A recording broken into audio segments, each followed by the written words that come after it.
Hey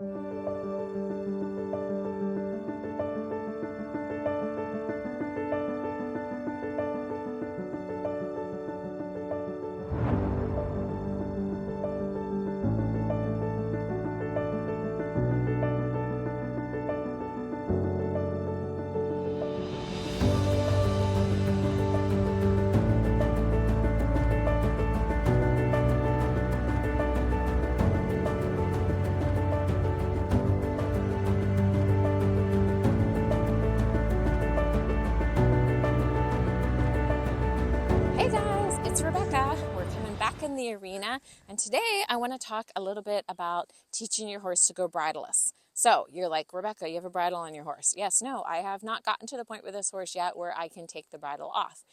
But I want to talk a little bit about the process of the training that we're going through to get there.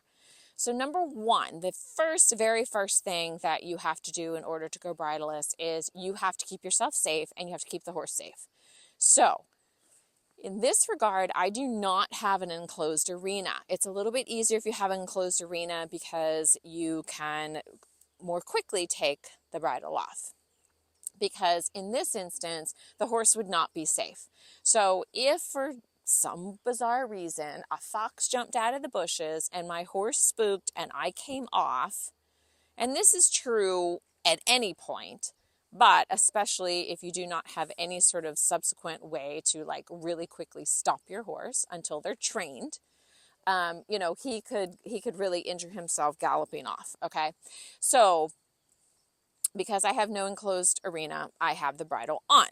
The second thing I want to say about that is I know you guys don't know what I do for a living. We'll get to that later, but we know from studies that we have an electromagnetic biofield that surrounds us. This is actually science. This isn't woo-woo.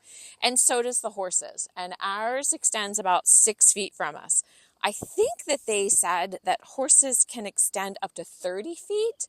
So this is a little bit about the herd dynamics of how they can communicate with one another, like without, do you agree with that? Is that what you're trying to tell me?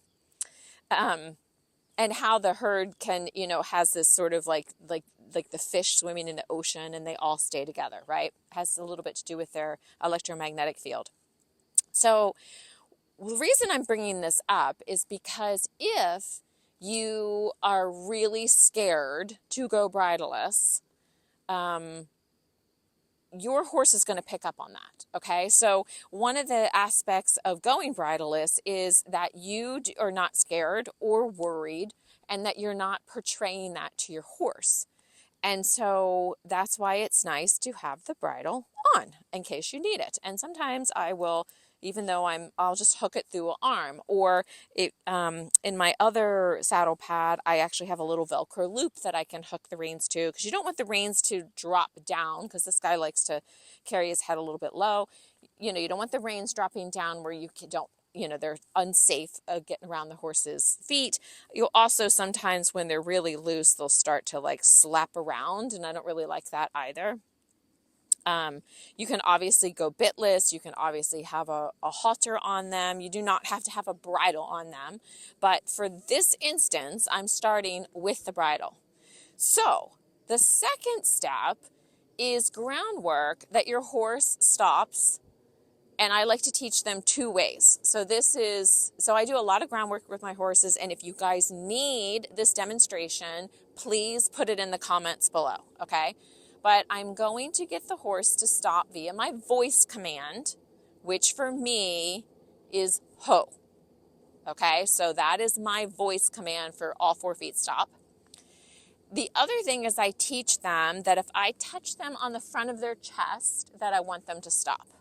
Okay, so I teach all that on the ground, and I teach that by putting the new cue before the old cue, and then I reward them. Okay, so how that would look is if they don't have a verbal cue yet, so I put this on their chest, then I physically ask them to stop. Okay, and then when they stop, I reward. And when you pair it that way, they start to look for the first cue. Okay, so that's the same way you can teach them the verbal cue. But my guys know the verbal cue at a very, very young age. So I can use the verbal cue up here. And I've also taught them to stop from the touch on the front of the chest. Okay, not on the side of the chest, on the front of the chest. So right now it looks a little weird because I have to lean down and touch the front of their chest. Okay, but this is where it all starts, because this is the safety feature that they can stop whenever you want them to. And so one of the ways that you can teach them is actually to hug them and touch the top of their chest with your hands too, okay? And get them to stop that way. So I'm just going to show you what that looks like so that you understand that this is the very first step. So the second step, number one is keep yourself safe, set yourself up in an environment where you can be safe. Number two is to teach them to stop from a cue. You can make up whatever cue you want. I don't really care. This is the cue that I use, and I find it effective, okay? So we're going to ask them to walk on. I'm going to let the reins be loose. I'm not going to use the neck rein at all right now because I don't really want them to learn to stop too much by the neck rein, because that's going to teach them to go on the bit. And when I want them to stop, I'm going to reach up and I'm going to touch them on the chest, and I'm going to click, and I'm going to reward. So because we taught this on the ground, he does it. Now, if your horse didn't do it, this is what you would do. So we're going to walk again. I'm going to stop and touch him on the chest. If he didn't, then I would use the reins to stop him, and then I'd release. And then I'd repeat.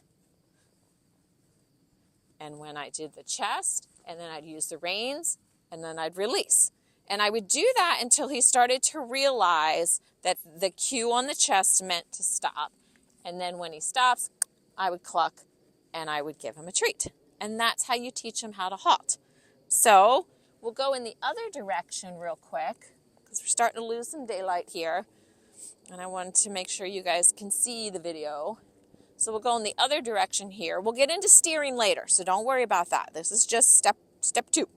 We'll get to step 3, 4, and 20 later. So in this, once you've taught them that, I want you to teach them that when you lean down and do it, that they stop also, okay? So that's kind of a safety feature. And the reason I say that is because if for some reason things get a little scary, you can always go, oh, no, stop, okay? So I know. He's like, but we're not moving. Okay, so we're going to move. We're going to do it again.